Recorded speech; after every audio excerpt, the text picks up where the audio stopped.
감사합니다. 큰 박수로. 네, 고맙습니다. 네, 마음이 가난한 자 복이 있나니 그들이 하나님을 천국이 그들의 것이고요.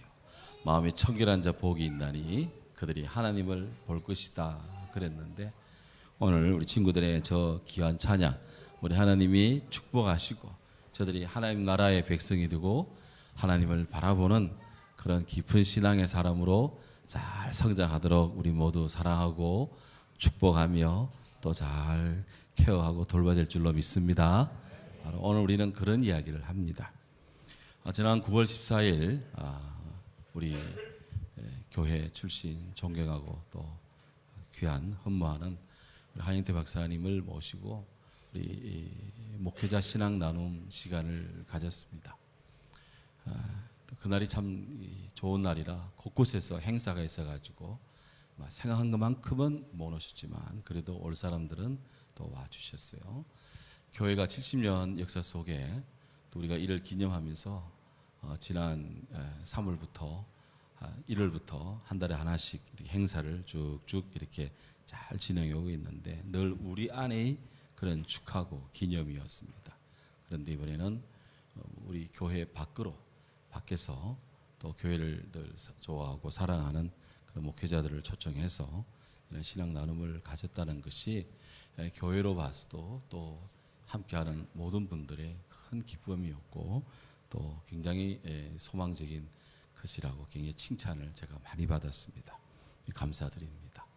그때 그 행사를 하면서 이렇게 논문집을 하나 이렇게 별세본으로 하나 이렇게 출판을 했어요. 그래서 이거를 오늘 우리 그때 오신 분들한테는 다 하나씩 나눠줬는데 오늘 조금 여유 있게 출간을 했습니다. 그래서 오늘 우리 교회 성도님들과 함께 바로 이것을 가지고 논의를 하는데, 여기 두 편의 논문이 실려 있습니다. 앞에는 우리 한영태 박사님의 개신교 신학의 트리오에서 로드 칼빈 웨슬레 논문이 여기 있고요. 이것을 지난 9월 14일 이제 발표 말씀을 하셨어요. 제가 이것을 하지는 않습니다.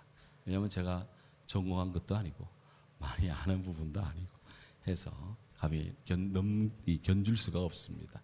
그래서 이것은 집에 가서 읽어보시고 뒤에 29페이지부터 보면 거기에 어거스틴이 오스티아 비전의 특성이라는 논문이 있습니다. 거기를 펴주시고 거기에 따라서 간략히 진행을 할 것입니다. 자, 찾아주세요.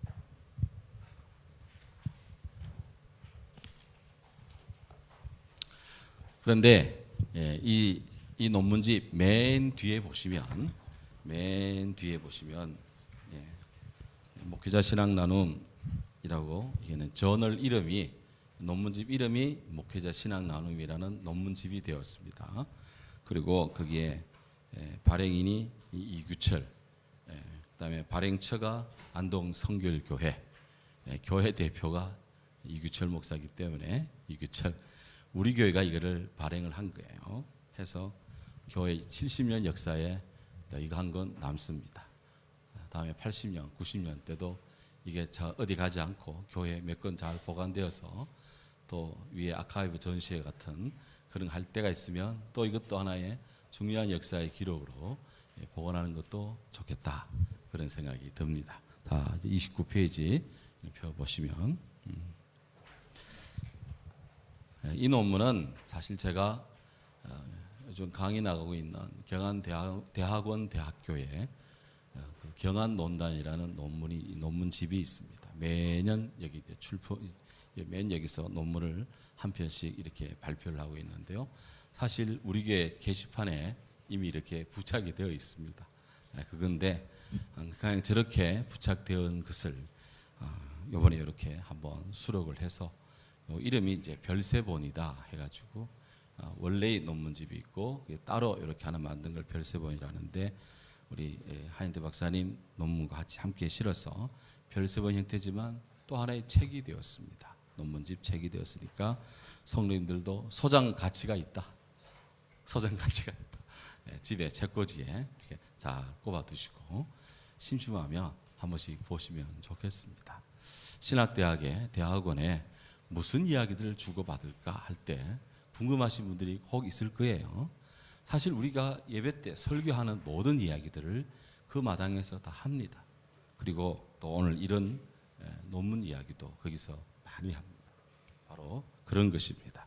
오늘 이런 우리 안동성결교회 우리 신앙 나눔에 함께하신 사랑하는 교우들을 주의 사랑으로 환영합니다. 감사합니다. 네.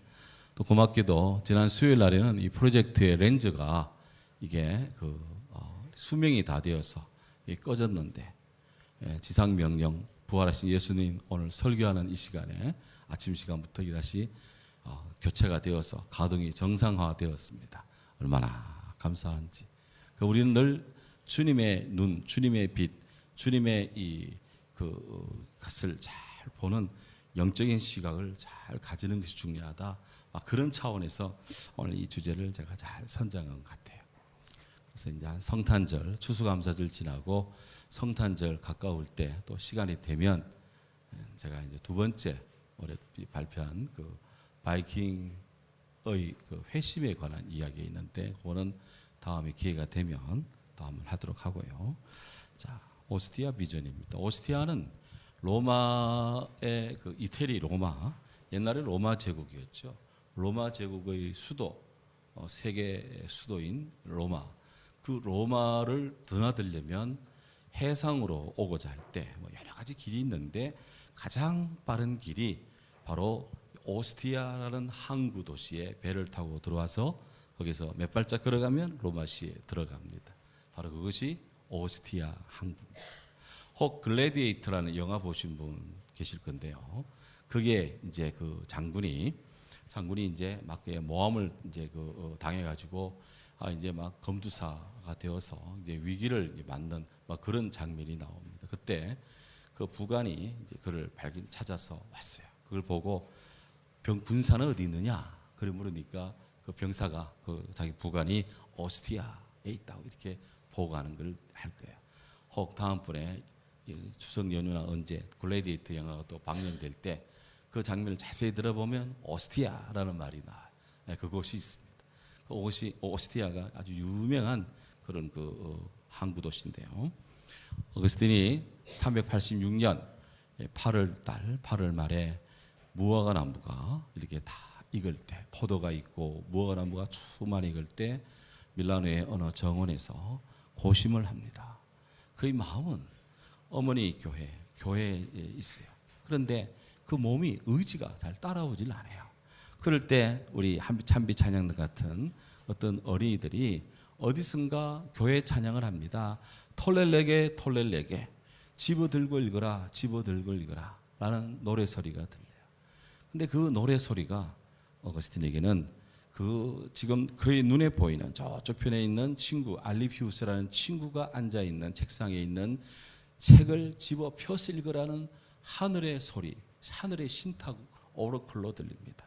그래서 어거스틴이 쫓아가서 친구 앞에 있는 알리피우스 책상에 있는 책을 딱 잡아서 딱 폈더니 로마 13장 13절 낮에와 같이 단정히 행하고 어둠의 일은 벗어버리고 예수 그리스도로 옷 입어라 라는 말씀을 그가 들어요. 읽어요.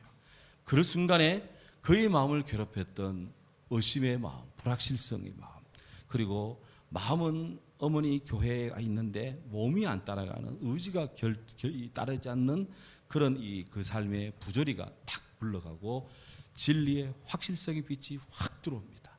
그래서 그도 모르게 선언합니다. 저는 이제부터 어머니 교회에 섰습니다. 나는 이제부터 하나님 외에는 땅에 어떤 것이든지 기뻐하지 않겠습니다.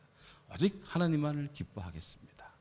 해서 그가 18살 때 사생활을 낳았던 그만큼 정력이 전륜한 어거스틴이 그가 32살에 하나님을 영접한 다음 그가 일생을 주님만을 위해 살기 위해서 독신의 생활을 합니다. 그렇게 그가 결정적인 삶을 살고요. 그래서 이제 그해 가을부터 그 다음에 봄에 이르는 그 긴 겨울, 그 유럽의 긴 겨울을 그 밀라노 북쪽에 카시키아쿰이라는 곳에 있습니다. 거기 가서 지내면서 친구 베레쿤투스가 빌려준 별장에서 그가 그의 겨울을 나며 바로 세례받을 준비를 합니다.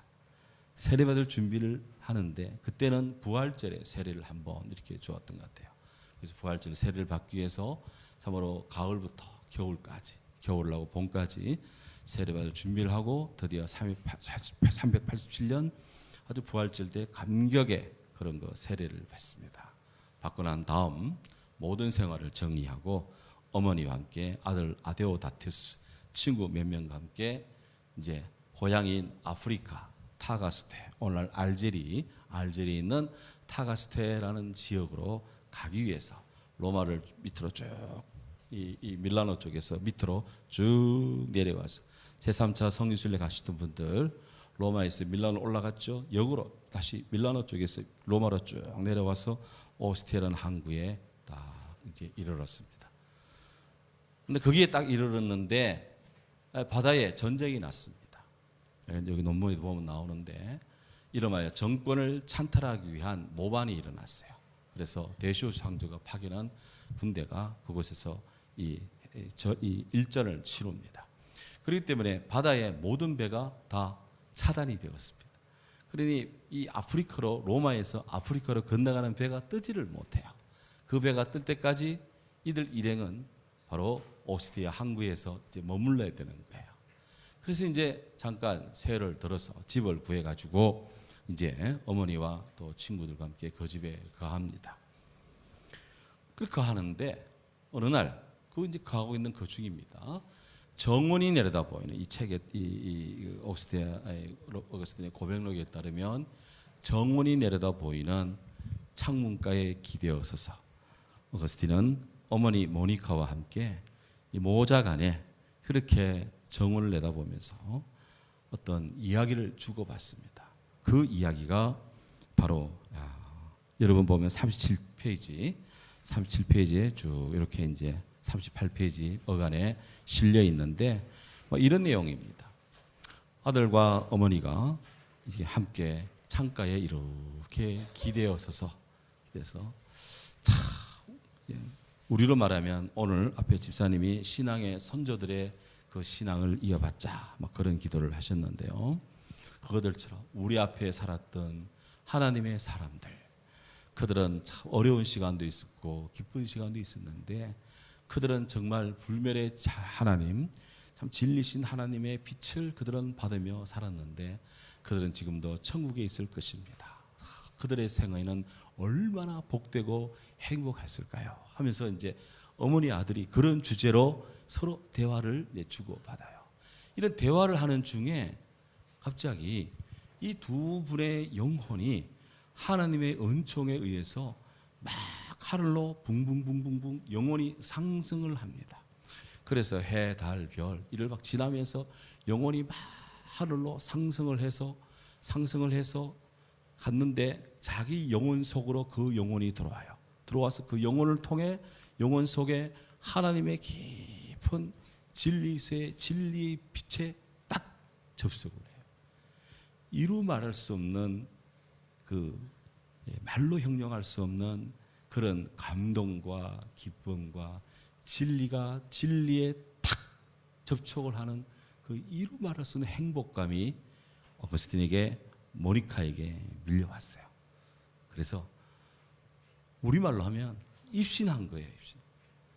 우리 앞에 신앙의 선조들은 얼마나 행복할까. 지금 천국에 가 있는 저분들 진리신 영원한 불변자이신 참 존재이신 하나님과 함께한 저들은 얼마나 기쁠까. 라는 이야기를 주고받는데 그렇게 영혼에 입신을 한 거예요. 그렇게 해서 하나님의 깊은 체험을 터치하고 한 어거스틴이 그리고 모니카가 육체의 한계에 의해서 다시 이 땅으로 되돌아옵니다. 정신이 다시 일상으로 돌아오는 거예요. 바로 이것이 하나님의 은총 아래 이루어진 그 어거스틴의 오스티아 비전, The Vision at 오스티아라는 거예요. 이것이 이제 요 오스티아 비전이 있고 난 다음 한 일주일 정도 모니카가 시름시름 앓다가 하나님의 부름을 받습니다. 그럴 때 어머니 장례를 치르면서 어거스틴이 엄마가 돌아가기 직전에 어머니께 물어봐요. 어머니, 고향 땅에 가지 못하고 고향 땅에서 이렇게 멀리 오셔서 어머니 돌아가시는데 두렵지 않냐고. 그러자 어거스틴이 아들아, 우리 하나님께서 마지막 때 주위의 사람들이 어디에 묻혔는가, 그들을 부활시킬 때 어디에 묻혔는가, 그거 못 찾을까 염려하지 마라. 우리 하나님께는 먼 곳이 없단다. Nothing is far to God. 하나님께는 먼 곳이 없단다. 그 말을 하고 숨을 거둬요. 그래서 어거스틴이 친구 알리피우스와 함께 어머니를 장례를 치릅니다. 그 장례 치를 때 여기 이 땅에서 한 아버지 어머니의 참 사랑스러운 딸이었고, 성장에서는 사랑하는 남편의 아내였고, 또 귀한 자녀들의 어머니고, 주의 몸된 교회에서는 주님을 사랑하는 성도요, 하나님 아버지 영원한 나라에서는 형제 자매가 되란 당신의 여정을 기억하소서. 이렇게 이제 자그마한 기도를 드리면서 장례를 치르는데 그 기도문이 고백록이라는 책에 실려 있습니다. 그래서 제가 가끔 제가 장례를 치를 때 어머니 하나님께는 먼 곳이 없단다라는 모니카 이야기를 제가 가끔 인용하고, 또 이 땅에서는, 어려서는, 장성에서는, 교회에서는, 하나님 앞에서는 막 이런 기도 패턴을 가끔 할 때가 있는데, 다 어거스틴의 기도를 제가 이제 본따서 이제 그렇게 인용을 해서 기도하는 겁니다. 자, 이 오스티아 비전에 대해서 서구의 학자들이 1888년 많은 하르낙이라는 학자들, 또 보에스트롱이라는 학자로부터 현대에 이르기까지 여러 학자들이 오스티아 비전의 성격이 뭐냐, 특성이 뭐냐라는 걸 가지고 참 많은 이야기를, 논쟁을 주고받았습니다. 그런데 이들의 논쟁의 그 핵심은 딱 두 가지로 요약이 되는데요. 하나는 어거스틴의 이 오스티아 비전이라는 것이 그 고백록 7장에서 했던 플로티누스 철학의 연장으로서, 철학자로서 진리에 대한 탐구 가운데 깊은 하나님에 대한 그 바라봄에 하나님을 추구하는 그런 비전을 한번 가진 적이 있어요. 이름하여 이것이 갑자기 하니까 말이 잘 생각이 안 나네.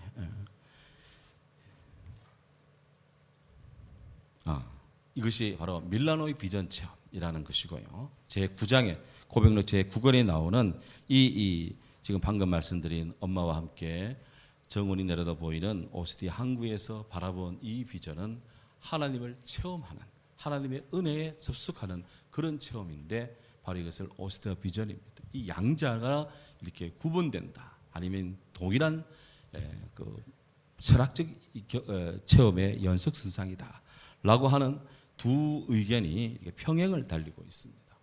아직까지도 이게 세계 그 신학계에서 아직 통일된 의견을 내지를 못하고 있습니다. 그런데 여기에 제가 나섰어요.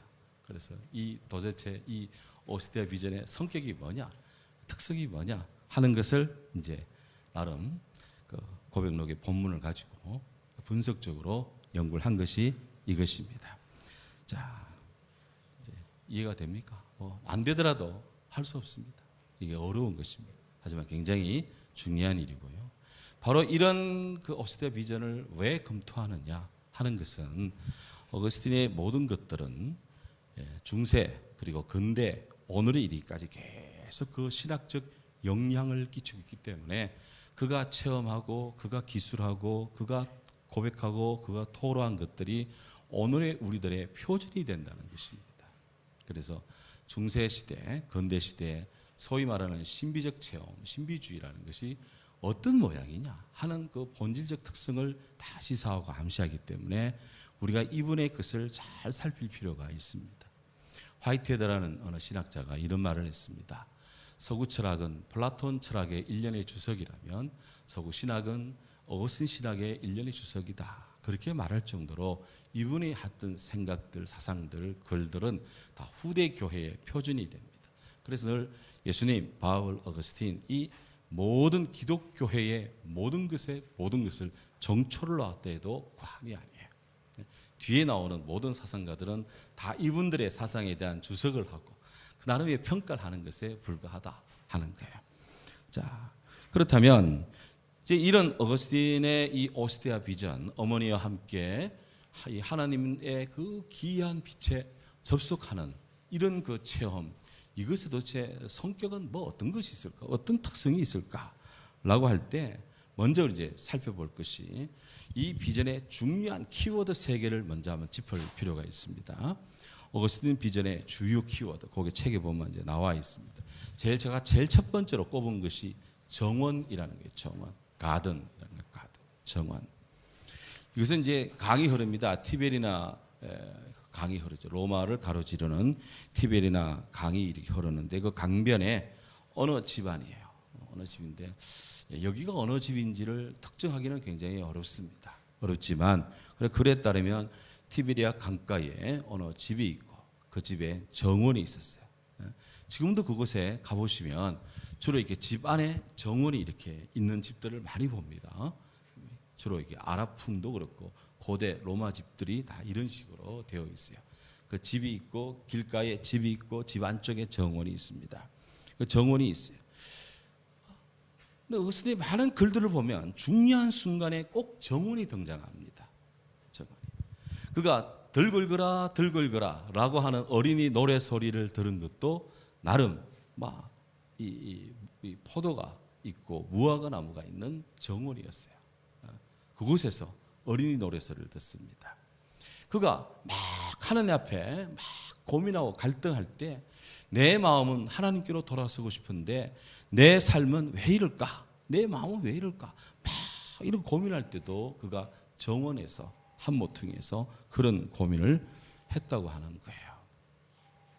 그리고 오늘 여기 그가 어머니와 함께 회심한 다음 어머니와 함께 하나님의 우리보다 앞서 살았던 하나님 나라의 그 백성들은 정말 복되겠다. 라고는 이런 이야기를 주고받을 때도 정운이라는 것이 이렇게 딱 강조가 되고 있어요. 그렇잖아요. 어떤 사람이 어떤 말을 할 때 특정된 장소나 특정된 어떤 특징을 이야기할 때가 있어요. 새벽기도 나오시거나 하는 분들은 아마 그런 부분을 제가 자주 짚는 것을 볼 것입니다. 오늘 예수께서 갈릴리 한 산으로 제자를 불렀다 그랬어요. 산이라는 부분이 또 주는 의미가 있거든. 근데 이게 정원이 주는 의미가 있습니다. 장소가 왜 중요할까? 장소가 왜 중요합니까? 누군가를 만나려고 할 때 언제, 어디서 만나지? 뭘 행사를 하면 그걸 어디서 하나? 항상 장소가 중요해요. 신앙의 세계에서도 장소가 중요합니다. 그것은 바로 신성함이라는 것은 어떤 그 고립된 장소와 매우 연관이 있습니다. 그래서 하나님이 사람을 부를 때, 모세를 부를 때, 아브라함을 부를 때, 특별한 지시를 내릴 때 너는 어디로 갔어? 어디에? 항상 장소가 나와요. 그 장소는 모든 것들을 특징에 특화를 시킵니다. 그것이 거리냐, 아니면 시장이냐, 아니면 무덤이냐, 그것이 어디 바다냐, 어디냐라는 장소 문제. 그래서 신성함은 고립된 그 장소와 통한다는 것입니다. 신성함은. 그래서 지금 이 어거스틴의 오시디아 비전을 이야기함에 있어서 그 비전을 이야기할 때 다른 친구, 친구 이야기, 아들 이야기 나오지 않아요. 오직 어머니 모니카와 어거스틴 두 사람이 정원이 내려다 보이는 창문가에 기대어서 이렇게 이제 이야기를 하는 거예요. 그래서 이 장소 이런 그 정원이라는 장소를 통해서 그가 그러면 그곳에서 무슨 일이 일어났느냐 할 때 두 번째로 보면 그의 마음이 믿음의 옛 선진들 그리고 또 그 자신 마찬가지 진리신 하나님, 구원이신 하나님, 참 존재이신 하나님을 향해서 열정적으로 마음에 사랑이 불타오르고 있었다 하는 거예요. 그 오시디아 비전의 또 하나의 특징 중에 하나가 바로 이것입니다. 열정적으로 타오르는 사랑이었다라는 것이죠. 창가에 기대 앉아서 우리가 어떻게 하면 행복할까? 어떻게 하면 맛있는 거 먹지? 이런 이야기를 한 것이 아니라 바로 말로 표현할 수 없는 행복한 성자들의 생애, 이를 그리워했고 이를 헌모했다는 것이죠. 그래서 마음의 입을 크게 벌려서 열정적으로 타오르는 그 사랑을 막 이렇게 그가 헌모했다는 것입니다. 이렇게 어거스틴의 신학 세계에서 영혼이라고 하는 것은요, 하나님께 절대적으로 의존되는 것이고, 영혼이 우리 육체에 생명을 주지만 영혼 자신에게 생명을 주는 것은 하나님입니다. 그래서 이 사랑이 마치 불꽃처럼 타오르는데, 이 내 영혼이 어디로 가느냐? 그가 사랑하는 곳을 향해서 그 영혼이 갑니다. 왜? 사랑은 기울기이기 때문에. 어거스틴은 사랑은 마음의 기울기다, 이렇게 이야기를 해요. 그 사랑은 기울기를, 무게가 있고 기울기를 가지기 때문에 그가 사랑하는 쪽으로 이 마음이 기울어져요. 영혼이 기울어져요. 근데 이 사랑이 위로, 하나님을 향한 위로 불꽃이 타오르듯이 사랑이 위로 올라가는 겁니다. 이것이 영혼의 상승이에요. 근데 그것이 자기 의지로 되는 것이 아니라 앉아서 이야기하다 갑자기 영혼이 이렇게 하나님의 빛으로 올라가니까 이거는 위에부터 끌어올리는 사랑의 작용, 은총의 작용이 그 인생을 끌어올리는 것입니다. 이게 은총이에요. 저항할 수 없는 은총을 이렇게 표현을 했습니다. 세 번째 중요한 키워드가, 그렇게 해서 영혼이 상승한, 영혼의 불꽃이 사랑으로 상승해 가는데 그 종착점, 귀착점이 어디냐? 그것이 바로 하나님이라는 것입니다. 하나님. 그가 어머니와 함께 믿음으로 살던 분은 정말 행복하겠다라고 생각하며 그렇게 사모했는데, 그들은 하나님 앞에, 하나님 나라에서 하나님 은혜 아래 있기 때문에 뭐 이런 이야기를 주고받은데, 근데 자기도 모르게 엄마와 자기가 하나님 앞으로 올라가는 거예요.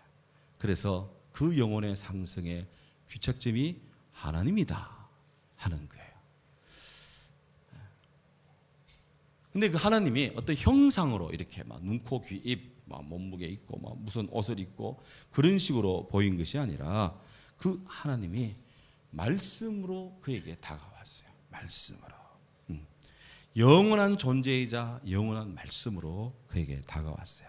여러분 받으신 그 책에 하나님 밑에 보면 불변하고 불멸하는 영원한 존재로서의 하나님, 그 하나님이 인간의 말로는 담을 수 없는 그런 아주 기이하고 아름다운 빛 가운데 말씀에 터치를 했다.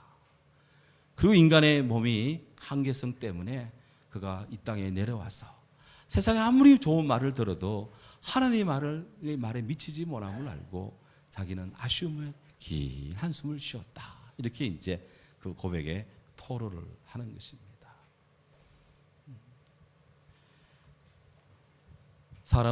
인간은 모든 빛을 다 볼 수가 없습니다. 인간이 볼 수 있는 빛은 한정되어 있습니다. 그래서 인간이 볼 수 있는 빛을 막 이렇게 집약을 하면 가장 대표적인 빛이 바로 무지개 빛입니다. 무지개는 어떤 빛이죠? 빨주, 노초, 파란, 보, 7가지 빛입니다. 제일 먼저 나오는 것이 빨간색입니다. 빨갛다는 이 빛은 붉을 적자를 썼죠. 이 빨간색 그 앞으로 있는 빛, 그 빛은 인간이 볼 수가 없습니다. 그 빛, 이 7가지 색깔 외에도 더 많은 색이 있는데 인간의 눈이 한계가 있어요. 그래서 빨간색 앞으로의 색은 못 봐요. 그래서 이거를 붉을 적자 외의 것을 보지 못한다. 그래서 붉은색은 봐요. 그래서 적외선이라고 해요. 적외선. 이 빨주노초 파란 보, 이 보라색. 보라색을 한자로 쓰면 자색입니다. 자색. 자색. 그런데 이 보라색 너머에 저쪽에 있는 색은 또 못 봐요. 인간의 눈이 잘 보이지 않는 게 못 봐요. 그래서 그거는 자외선이 된답니다. 적외선, 자외선. 인간은 그 속에 어쨌든 살고 있어요. 근데 왜 이 얘기를 왜 하냐면, 이제 빛이라는 것이 하늘의 빛이 있고 땅의 빛이 있어요. 우리가 땅에서는 이 지상의 빛, 우리 인간의 눈으로 빛을 보고 있는데, 지금 다 성도님들 앉아 있는 모습들이 제게는 하나의 영상으로 빛으로 다 들어오는 것들이에요. 빛으로 들어오는데, 우리가 이 땅에서 인간의 눈으로 바라보는 이런 거 땅의 색에 3가지 기본 색이 있습니다. 그 색은 빨강, 파랑, 노랑. 이것이 인간이 눈으로 볼 수 있는 색의 삼원색. 그래서 색의 삼원색이라 가지고 세 가지 빨강, 노랑, 파랑. 이 색을요 훌 섞어 뿌리면 빨강, 노랑, 파랑을 다 섞어 뿌리면 어떤 색이 나올까요? 예, 검은색이 나옵니다. 검은색. 잘 모르시는 분은 이영민 지사님한테 가서 한번 여쭤보세요. 붉은색이 검은색이 나옵니다. 그런데 이거는 인간의 눈으로 보는 색의 삼원색이고 하늘의 빛, 우리 태양으로부터 빛이 날아오잖아요. 빛이 날아오는데 이 하늘의 빛, 이 색의 삼원색은 빨강, 노랑, 파랑이라면 빛의 삼원색, 하늘에서 날아오는 빛, 빛의 삼원색은 빨강, 파랑, 초록, 빨강, 파랑, 초록이랍니다. 이것이 이 빛이 이렇게 하늘에서 이 삼원색이 날아오는데 우리 눈에는 이게 물이 뿌려지고 뭐 공기가 접촉되면 빨주노초 파남보 뭐 이런 색 7가지 색으로 보인다는 거예요. 그런데 이 하늘의 빛의 삼원색 빨강, 파랑, 초록 이 색을 훌 섞어 버리면 무슨 색이 나올까요? 이번에 미술반 공부하신 분들 하늘의 빛 삼원색 빨강, 파랑, 초록을 훌 섞으면 흰색이 나온대. 흰색, 하얀색. 뭐 느껴지는 거 뭐 없습니까? 그러니까 이 지상의 색, 인간이 사는 이 지상의 도성에 사는 인간의 색은 빨강, 파랑, 노랑인데 이 색을 훌 섞으면 검은색이 돼. 세상은 그렇게 해서 인간이 훌 섞이고 막 뒤죽박죽되고 막 그냥 함께 이렇게 되면 뭐 아름다운 평화와 뭐 아름다운 이런 그 조화를 이루지 않고 검은색이 나와요. 혼돈, 또 어둠, 죽음, 고립, 이런 색이 나오는 거예요. 그런데 하늘의 빛을 받으면 하늘의 빛은 쫙 빨강, 파랑, 초록 전혀 어울리지 이것들이 어울리면 굉장히 시커먼 색이 나올 것 같은데 흰색이 나온다는 거예요. 질서, 맑음, 또 생명, 하늘, 평강 이런 것이. 그래서 그런지 예수님이 산 위에 탁 올라갔는데 몸이 확 바뀌었어. 놀랍게 하늘의 빛을 발라서 옷이 막 이루 말할 수 없이 휘어졌다 그랬는데 그것이 바로 하늘의 빛에 충만한 거예요. 어거스틴이 어머님과 함께 이렇게 오스티아 한국 어느 집에서 정원이 내려다 보이는 창에 기대어 하나님 나라에 있는 먼저간 앞서간 성도들의 신앙의 모습을 다 그리워하고 하늘의 은혜를 사모하니까 그 영혼이 붕붕붕붕 떠서 이루 말할 수 없는 하늘의 빛 진리에 탁 터치를 하는 거예요. 그 다음부터 이분의 인생이 완전히 바뀌었습니다. 이미 죽기로 돌아오는 회심을 통해 그 인생이 바뀌었는데 이 오스티아 비전을 체험하고 난 다음부터 어머니는 돌아가시고 혼자 남지요. 그는 그 삶을 진짜로 하나님께 바칩니다. 바쳤어요. 이제 전쟁이 끝나고 배를 타고 오스티아에서 타가스테 지역으로 배를 타고 건너갑니다. 가서 고향집에 가요. 그 고향집에서 함께 간 친구들, 동기들, 또 아들과 함께 거기서 소위 말하는 공동생활을 하는데 그냥 공동생활이 아니라 수도원적인 공동생활을 해요. 그건 아직 평신도입니다. 그렇지만 수도원적으로 자기 집을 교회에 바치며 수도원적으로 이렇게 꾸미면서 그런 공동생활을 해요. 정말 빛 가운데 말씀을 연구하는 그런 생활을 해요. 그러면서 그가 나중에 몇 년 뒤에 히포라는 지역의 주교가 되는데 그가 사는 이 주교관 사택을 또 그 히포 수도원처럼 만들어요. 그렇게 해서 오로지 하나님 말씀 성경을 연구하며 시대의 문제에 대한 논문을 쓰고 주일이면 설교를 하고 찾아오는 사람이 있으면 기도해 주고 아픈 사람이 있으면 기도해 주고 기도할 때마다 낫고 또 그가 쓰는 글마다 교회의 표준이 되고 교회의 표대가 돼요. 그야말로 그런 밝은 빛을 내는 삶으로 완전히 그가 들여집니다. 하늘의 빛을 받으니 어두운 땅에 혼돈을 물어내고 진리의 빛을 밝혀나가는 사람이 된다 이것입니다. 해서 그 오스티아 비전의 중요한 키워드가 바로 저는 정원 또 이렇게 하늘을 향해 타오르는 열정적인 사랑 하나님 그렇게 하면서 하나님 말씀과 탁 이렇게 접촉을 하는데 어거스틴의 고백록 제9권 10장 24절에서 이런 말을 합니다. 그러나 주님, 인간의 말은 당신의 말씀에 전혀 비교될 수 없습니다.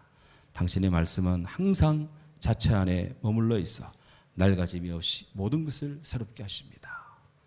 이게 바로 그가 접속한 그 비전의 절정에 하나님 그분의 말씀의 빛을 그가 탁 받은 거예요. 자, 그렇다면 이것이 이제 오스데아 비전인데 이 오스데아 비전의 특성이 뭘까? 그러면 이제 집약하며 이제 결론으로 갑니다. 결론 특성이 뭘까? 몇 가지가 있는데 밀라노 비전과 오스데아 비전 그 비교가 나와요. 그거는 한번 읽어보시고 공통점이 있다면 이것입니다. 밀라노 비전은 철학자로서 진리에 대한 어떤 추구를 하는 비전입니다. 오스데아 비전은 하나님께로 회심한 자로서의 진리에 대한 추구라는 이런 것이 있어요. 이 땅에서 아름다운 이 땅에서 하나님의 창조한 이곳에서 그야말로 영원한 빛을 향한 그런 추구, 출발하는 점에서는 공통점이 있어요. 또한 그런 진리를 추구할 때 내 몸 밖에서 추구해 나가는 것이 아니라 그의 몸 안으로 들어가는 영혼의 깊은 그런 명상, 묵상 속에 하나님의 빛을 본다는 그런 특성이, 공통점이 있어요. 또한 인간의 마음에서부터 여기서부터 시작해서 이렇게 하나님의 빛을 향해 이제 들어간다는 점에서 그가 창가에 이렇게 기대어 저기 있는 정원을 바라보며 이야기하다가 그 영혼 안에 계시는 하나님의 기쁨을 이제 터치하죠. 그래서 밖에서부터 안으로, 밑에서부터 위로라고 하는 그런 그 영혼의 상성, 또 영혼의 인입의 특성이 있다. 밖에서 안으로, 그다음에 안에서 위로. 우리 예수님과 똑같아요. 바깥에 있는 사람이, 교회 밖에 있는 사람이 전도를 받고 교회 안으로 들어옵니다. 밖에서 안으로 들어와요. 들어온 사람이 여기서 예수님 말씀을 알고 주님의 은혜를 받습니다. 그러면 땅에 사는 사람으로서 하늘 향해 사는 사람이 돼요. 밖에서 안으로, 안에서 위로 올라가, 아래에서 위로 올라가는 거예요. 이런 이제 특성이 있는데 차이점이 있다면 밀라노 비전, 고백록 7권에서의 그 밀라노 철학자로서의 비전은 어거스틴 혼자 체험한 거예요. 이 9권에서의 오스데아 비전은 어머니와 함께하는 이런 복수의 비전입니다. 또 한 분이 어머니와 함께 이 비전 체험을 했어요. 또한 밀라노 비전은 그가 지나왔던 영향을 받은 신플라톤주의라고 하는 네오플라토니즘이라고 하는 그런 철학의 영향을 받으면서 철학자로서 신앙에 대한 이해를 추구한 것이라면 이 오스데아 비전은 마음이 죽기로 이미 돌아선 상태예요. 그래서 마음이 심정적인 상태가 주님 안에서 주님을 보는 거예요. 이거는 기독교인으로서 주를 보는 것이다 라고 하는 것이고, 세 번째는 여기에 어머니 모니카가 함께 있다고 하는 사실입니다. 오스데아 비전의 가장 큰 특징 중에 하나가 어머니 모니카와 함께 있다. 이걸 왜 자꾸 강조하냐면은 어거스틴은 사실 당대의 지성인입니다. 그 시대의 모든 철학과 수사학자, 학생들을 가르치고 또 변호할 수 있는, 요즘 말로 하면은 이 법원에 변호사 자격을 딴 사람이에요. 그것도 황제의 연설문을 쓸 정도의 그런 영역이 탁월한 그런 이 학자였습니다. 그런 지성인이죠. 철학적 연구와 훈련이 되어 있는 사람입니다. 그에 반해 어머니 모니카는 글은 알아요. 글은 알고 교회를 다녀서 목사님 말을 잘 이해는 해요. 그렇다고 그녀가 무슨 논문을 썼느냐? 그건 아니에요. 책을 썼느냐? 그것도 아니에요. 그런 특정한 이런 교육이나 훈련을 받은 적이 없습니다. 지금부터 1700년 전에 세상의 여인들 중에 몇 명이나 제대로 된 체계적인 공부를 한 사람이 있었겠습니까? 별로 없는 시대예요. 그런 때, 하지만 모니카는 바로 아들과는 너무나 교육적 환경, 배경, 성장 과정 너무나 달랐지만 그녀의 마음에는 성육신하신 예수 그리스도에 대한 제대로 된 이해가 있었고, 또 아들 아데오다투스와 또 친구 알리피우스 아들, 그리고 또 몇몇 사람들, 몇몇 친구들과 함께 어거스틴이 토론을 할 때도 그녀가 토론의 이 관전자가 아닌 참여자로서 함께 얘기를 나눌 정도의 식양이 있는 사람이었다 하는 거예요. 어디서? 다 교회를 다니면서 그녀가 이런 물리를 터득한 거예요. 요즘 말로 하면 물리를. 학박사가 아닌데 교회를 다녔기 때문에 성경을 읽고 매주 목사님 매 새벽 기도하고 하다 보니 자기도 모르게 정치, 사회, 문화, 철학 모든 것을 논할 수 있는 자의 수준까지 이렇게 올라왔습니다. 어르신들은 항상 무슨 무일이 있으면 아들, 어머니와 이렇게 얘기를 주고받아요. 그럼 어머니는 아들에게 상당한 깊은 조언을 줍니다. 어르신이 그를 전적으로 수용을 해요. 굉장한 이런 영혼과 영성의 그런 지성을 가진 여인이었다 하는 것이죠. 그러니 우리 여기 계신 우리 성도님들 학박사가 아니라 해도 너무 여러분 나는 뭐 아는 거 없어요, 배운 거 없어요, 이렇게 여러분들 자신을 너무 낮추지 마시기 바랍니다. 그래서 문교부 장관 뭐 그런 졸업장은 별로라고 해도 일평생 교회를 다녔습니다. 여기 설교하는 목사들은 다 대학을 나온 사람들이고 다 그런 사람들이 설교하니까 여러분들은 매일매일 몇 시간 대학 교수들의 강의를 듣는 데 과언이 아니야. 그래 여러분들은 나름의 물리를 터득하고 제가 인생의 조언을 구하면 다 귀한 대답들을 해주세요. 저도 이렇게 삶에 내가 아는 게 뭐 있습니까? 그래서 이 권사님, 저 권사님, 저 집사님한테 이렇게 여쭤보면 뭔가 이렇게 한마디 해주는데 제가 굉장한 도움을 주고 가르침을 주고 저를 깨닫게 해요. 그러니까 다 모니카급이다. 우리 여성도님들 한번 따라합시다. 나는 모니카급이다. 모니카급이다. 우리가 다 뭐 뛰어난 영화 배우 무슨 뭐 배우는 아니라 할지라도 세상이 할 수 없는 모니카급들이 다 여기 앉아 계세요. 그러니까 정말 제가 늘 존경하고 사랑하고 제가 늘 부족하니까 저를 기도 많이 해주시기를 바랍니다. 자, 이렇게 해서 이런 이제 특성이 있습니다. 두 번째 특성은 제가 지난 주일에도 한번 설교한 것 같은데 하나님을 봄 미시오 데이 개념이 여기서 나와요. 여기서 바로 어거스틴과 모니카가 이렇게 정원이 내려다 보이는 이 어느 집의 창가에서 이렇게 하나님 앞서 살았던 성도의 그 깊은 신앙에 대한 흠모를 할 때 자기도 모르게 영혼이 붕붕붕 상승을 해서 존재의 근거이자 생명의 원천이시고 불변자이자 무한하신 하나님, 그 하나님을 접촉하며 응시하는 이 바라보는 바로 그런 하나님을 봄, 비시오 데이, 라틴어로 데이란 말은 하나님이란 말이고 비시오라는 말은 본다는 말입니다. 하나님을 보는 그런 어마어마한 영적인 체험을 하는 것입니다. 그래서 이제 이 바로 어거스틴의 이 하나님 체험, 하나님을 봄 체험, 비시오 데이 이 개념이 계속 이제 발전되어서 중세 시대 수도원 운동의 굉장한 이론의 근거가 되는 거예요. 또 건축물도 이 중세 시대의 건축물의 특징 중에 하나가 고딕 건축. 이 삐쭉삐쭉한 건축 있죠. 대구 저 서문시장 쪽에 가면 그 무슨 교회 큰 교회 하나 있는데 서문교회인가요? 그게 보면 첨탑이 삐쭉삐쭉 나와 있어요. 그게 고딕 건축입니다. 이런 건물을 왜 짓느냐? 하나님께 가까이 가서 좀 더 가까운 거리에서 하나님 보고 싶다라고 하는 거죠. 3차 성령순례 가신 분들 바로 그리스의 메테오라라는 지역에 가신 거 기억날 겁니다. 그 깎아지른 절벽 위에 그만 이 아멸도 있고 또 그 위에 수도원을 지었어요. 지금 이제 거기에 들어가는데 뭐 곤돌아 놓고 뭐 이렇게 다리 놓고 했지만 그 옛날 그곳에는 그런 것이 없을 때입니다. 거기에 밧줄 타고 올라가서 벽 달아 놓고 그런 식으로 인고와 고행 속에 그 수도원을 지었습니다. 그 깎아지른 절벽에 왜 저기 올라가 있느냐? 왜 저기 사느냐? 하나님 가까이 살겠다. 하나님 더 진실하고 청결한 마음으로 하나님 보겠다라는 그런 영혼의 갈망입니다. 하나님을 봄 개념. 우리 이 땅에 살면서 매일 무엇을 먹을까 마실까 입을까 염려하며 살아요. 그래서 주님은 그거 염려하지 마라.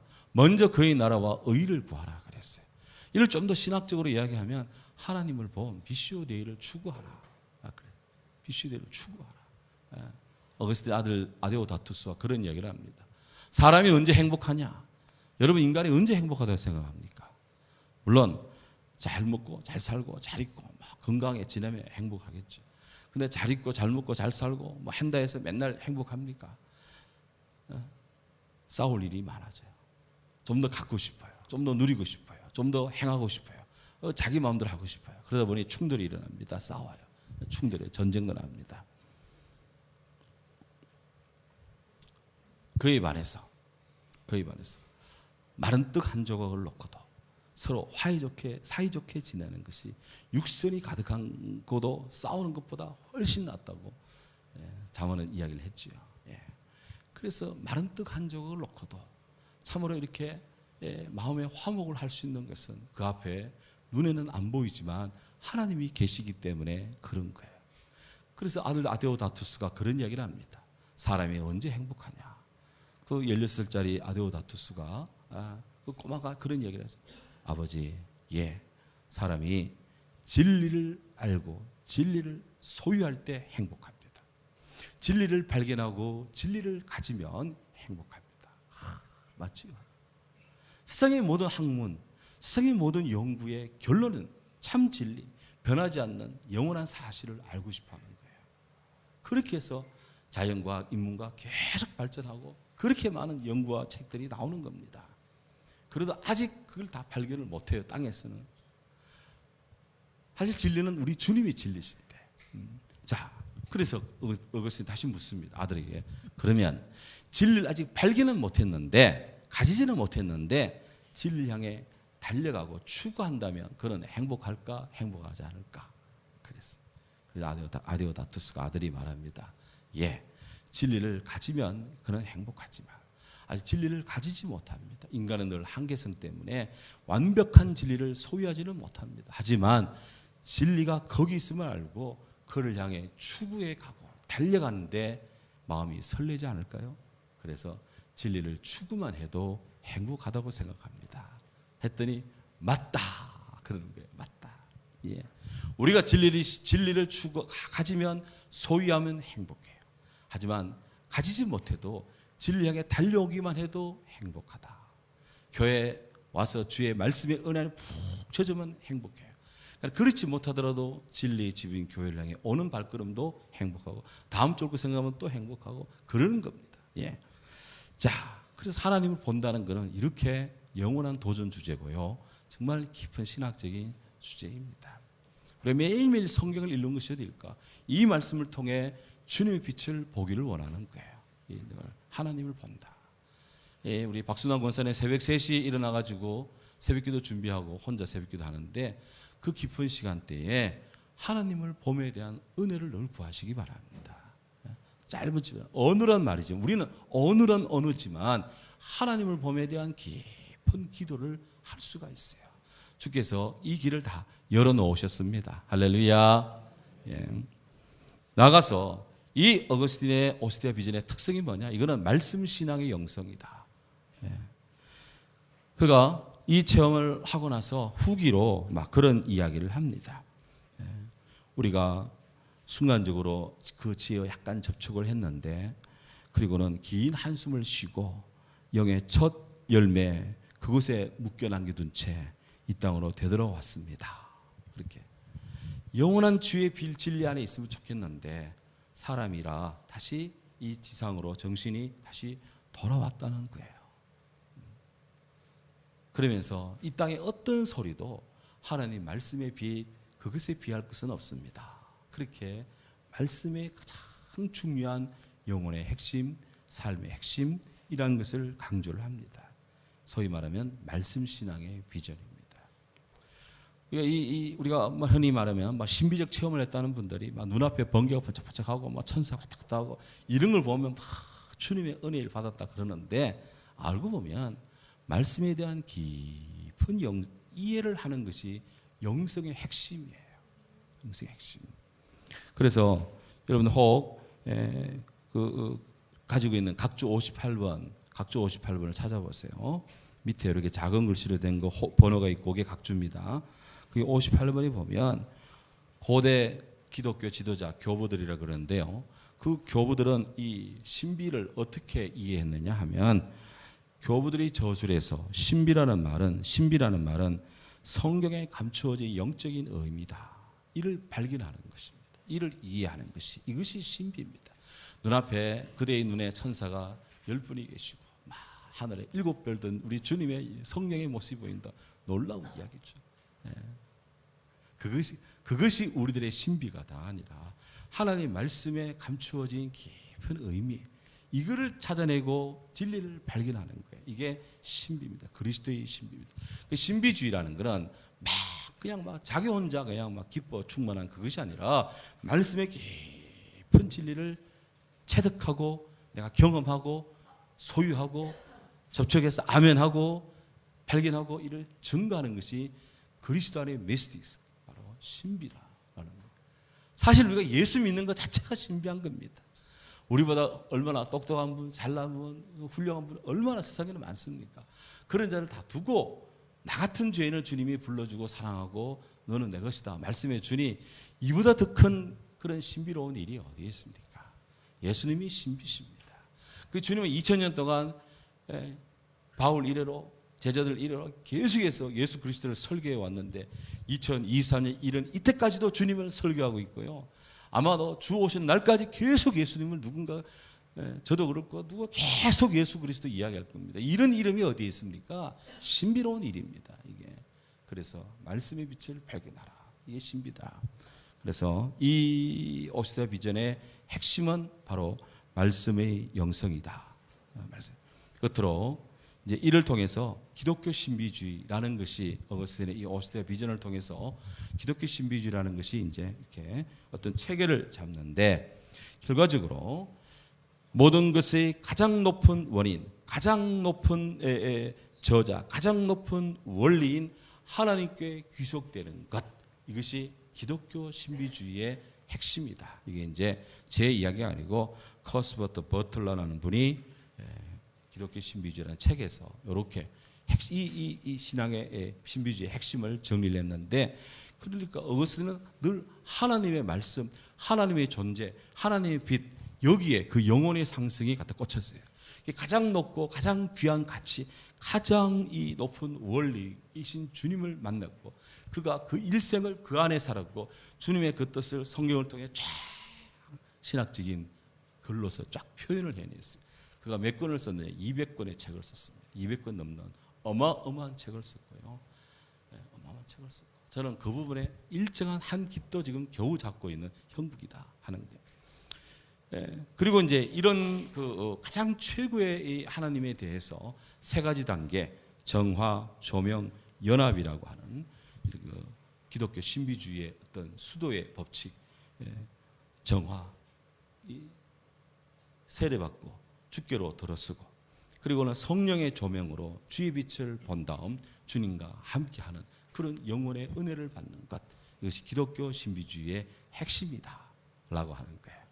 우리는 다 거듭나고 중생하고 성결한 크리스찬, 우리는 이렇게 정화가 되고 성령의 빛에 의해서 늘 기도할 때마다 성령이요 성령이 하는데 성령의 조명하는 빛을 우리가 받으면서 인간의 아둔한 지성을 뛰어넘어가고 초월하고, 그리고 주님과 하나 되는, 내가 너희와 항상 함께하리라 약속하신 주님과 하나 되는 연합을 이루어 나가는 것, 바로 이것이 그렇게 수도원에서 하나님 가까이 가고자 했던 사람들이 바라던 바로 신비주의의 세 단계, 수도 생활의 세 단계다 하는 것입니다. 결론적으로 오시대의 비전은 참 존재이신 하나님의 지혜와 그리고 지극히 복된 지복의 은총을 열망하는 오시대의 영혼이 하나님의 영적 임재로 체현된 신비적 황홀경, 입신한 그런 것이다. 이것이 그의 시대뿐 아니라 후대의 기독교회에 영혼의 어떤 깊은 순례하는 사람들, 오직 주만을 바라보는 사람들에게 주는 어떤 깊은 신앙의 이 토대가 되고요, 프레임이 체계가 되고 그 안에서 다 용해될 수 있는 신앙의 밭이 됩니다. 이 안에서 계속적으로 인간의 하나님 가까이 하는 신앙의 갈래들이 계속해서 흩어져 나고 뿌리를 뽑고 깊어져서 무지무지한 기독교의 깊은 신앙의 세계를 형성하고 있다. 우리는 그 은혜 아래 지금 여기 21세기 이 오늘의 끝이라는 지난날의 역사의 끝에 그리고 내일의 시발점에 늘 우리는 서 있어요. 이것이 바로 하나님의 신비한 은혜 속에 우리가 서 있음을 믿습니다. 아멘. 오늘 성경에 우리가 그에게서 듣고 너희에게 전하는 것은 이것이라. 하나님은 빛이시라. 그에게는 어둠이 조금도 없느니라. 바로 이것입니다. 결국 우리가 주님 안에 있어 마음이 밝고 평안해지고 복되어지고 하는 것은 빛 대신 주님 안에 서 있는 것입니다. 우리가 거듭나고 거룩한 주의 성도로서 바로 이런 빛 대신 주님의 은혜를 날마다 바라며 소망하며 사는 것 자체가 기독교 신비주의자들이다. 오늘도 말씀의 은혜가 가득하기를 주의 이름으로 축원합니다. 아멘.